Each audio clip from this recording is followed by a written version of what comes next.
What's up, everybody? Soren Baker. Amir Rahimi. And we're back here, y'all, on The Great Debaters. Today, we're getting into some Ice Cube debates. Get ready.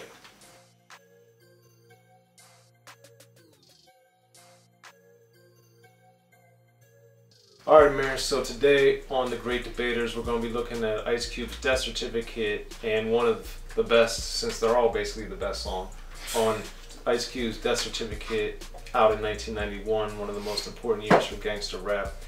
And we're going to look at Colorblind and decide and debate what we think is the best verse on that song.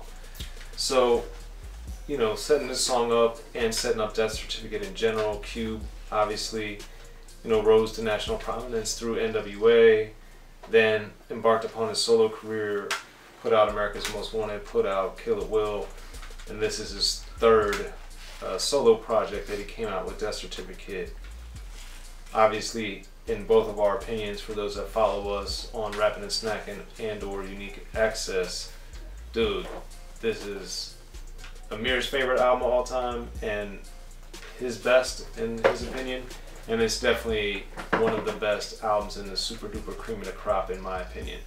So looking at Colorblind, there's so much going on this whole album, but Colorblind stands out for being the one song that features guests and also being the song that you get these different perspectives because of the different voices on the song. You know, Deadly Threat is very underrated in my opinion. The Sick in the Head album is great. Yep. Did a lot of great stuff with DJ Pooh.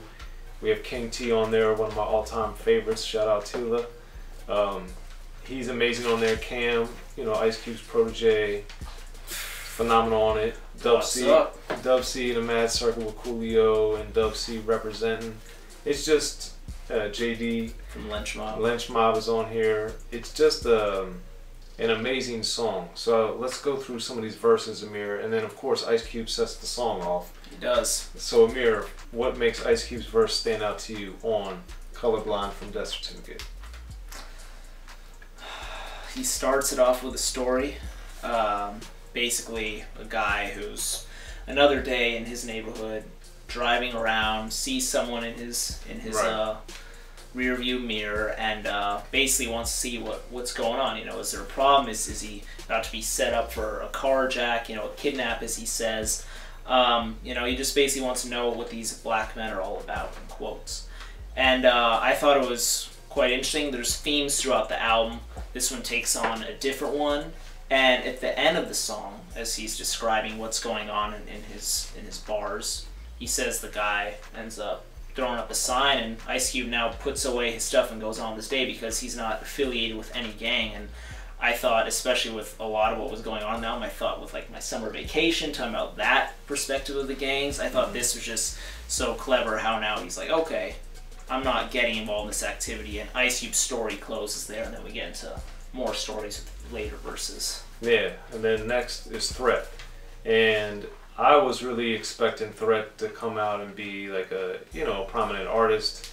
Unfortunately, that didn't happen, but this verse shows, you know, his potency and why DJ Pooh, Cube, and others, you know, were backing him and why, you know, he got on there. So for you, especially if you're an emerging rapper coming on after Ice Cube at this point in Ice Cube's career, like Amir, how do you think that Threat fared coming right after Ice Cube on this song? You know, Threat was a new voice to me at the time, and as he probably was to most people. Mm-hmm. And I thought he actually did well. I don't think anyone came up short on this song. No, everyone's phenomenal. Everyone did like excellent, and yeah, everyone actually did excellent. But I love Threat's perspective on it, his writing, and also his contributions are also throughout the album and not just on this song. You know, back then when people were really in the studio bouncing ideas off one another and helping one another out, I was also, just like you, a little upset that Threat's career didn't blow up more. But that Sick in the Head album is like great. Very what underrated. Did you think of Threat's Pick it up verse? if you haven't already. I thought Threat did an amazing job because, like everyone else on this song, it's very visual and, you know, just exploring what's going on in the gangbang culture, which to me is it makes the song powerful. And then as we move on and get into some of the other verses, you know, we move on to the King T verse, for instance. Like his verse is a lot shorter than Cube's and Threats, but it's super potent and very shows the different sides, and then he plays off of course we're on the same gang, which I always thought was interesting and sad all at the same time. Yeah. But King T's was super powerful, and then we get the kind of the back and forth past the mic thing with Coolio and Dub C, which I thought was really awesome. And people, you know, I remember people always dissing Coolio, which was disappointing to me, because if they look at what he did with Mad Circle, and even on this Colorblind, and then on It Takes a Thief in particular, Coolio's got it, man. Like, you know, he obviously ended up being extremely known as a pop rapper, but if you go back and listen to the things I just mentioned, man, Coolio brings it, and he definitely brings it on Colorblind with Dub C, going back and forth. I'm very happy you said that, because It Takes a Thief is one of my favorite albums from 1994. That album is just like incredible and comical too. Very. I do really enjoy the back and forth, because especially in these days you don't see that as much. They're clearly in the studio, and I really respect that. And that King T, just as you mentioned how short it was, and JD's verse is also similar to King T's in length. King T, for me, that's my favorite line in the song, where he says, you know, Baby Lou wears blue, Big Fred wears red, put them together and you color them dead, because he's basically showing, okay, well, this is a guy from the Bloods, this is a guy from the Crips, and if they get close to one another, one of them's going to die, or both of them's going to die, and it just basically shows the dangers of the gang culture. And it also kind of puts it in kind of like that storytelling mode. Like, to me, it kind of sounded like a story time rap for those lyrics. So I really like that a lot. And then what about for you, Amir, with Cam? Because Cam is brilliant, in my opinion, in so many ways. So for you, what do you think about his contribution to Colorblind? Cam's contribution is amazing. Absolutely. He's in jail, he gets out of jail, but he feels like he's in jail, and then what do you know, he goes back to jail, and he finds out that he gets more love. They have more love for him behind the bars and even on his own street. And he even says that when he tries to make things right, the sheriffs, the Justice Department, they're not going to hear anything. Their ear goes deaf when you try to tell your side, as he says it. And that's very powerful. And it's actually really sad. And I think history kind of shows that he has a point. I'd say history shows he's right. And there you go, right. And I would agree there, but Cam's verse is very eye-opening. Very eye-opening.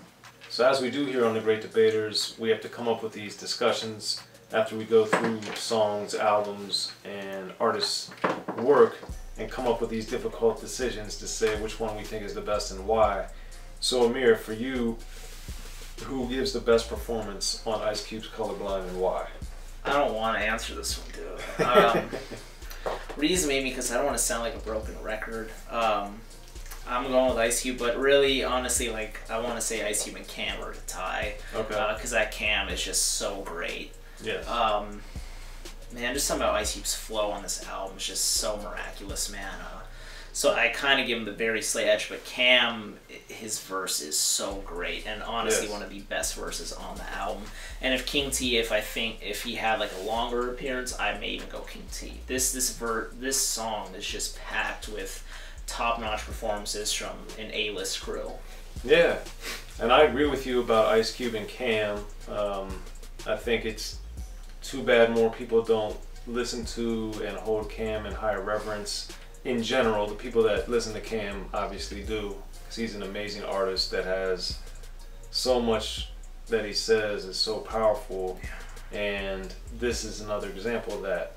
I'm gonna go with King T in the sense that it really threw me off that the verse was so short, and it was the economy of words and the potency within that economy of words I was just like blown away by.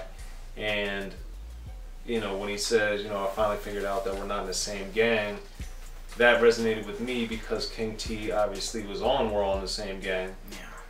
And for him to kind of, you know, discuss that in a way that was disappointing, clearly you could hear it in his voice. I just thought that was super powerful and super amazing that, you know, he addressed it in that manner on a song that, you know, is littered with phenomenal performances. And I really just like when, in general, when people do things that are unconventional, including the Ice-T Colors one that we put up recently, where, you know, Ice-T did that in the chorus where he had kind of the talking going back and forth. And just with King T doing something different or unusual by having a super short verse, I just thought it was a phenomenal commentary and just showed so much in so few words. So I'm going with King T, but I also think every single person on Colorblind delivered an exceptional verse that really holds the test of time and unfortunately still resonates today. And I think that this whole album is just chock full of genius, and Colorblind is no exception. But that's what I think, and that's what Amir thinks.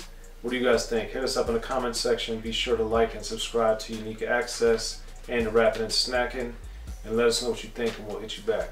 I'm Soren Baker. Amir Rahimi.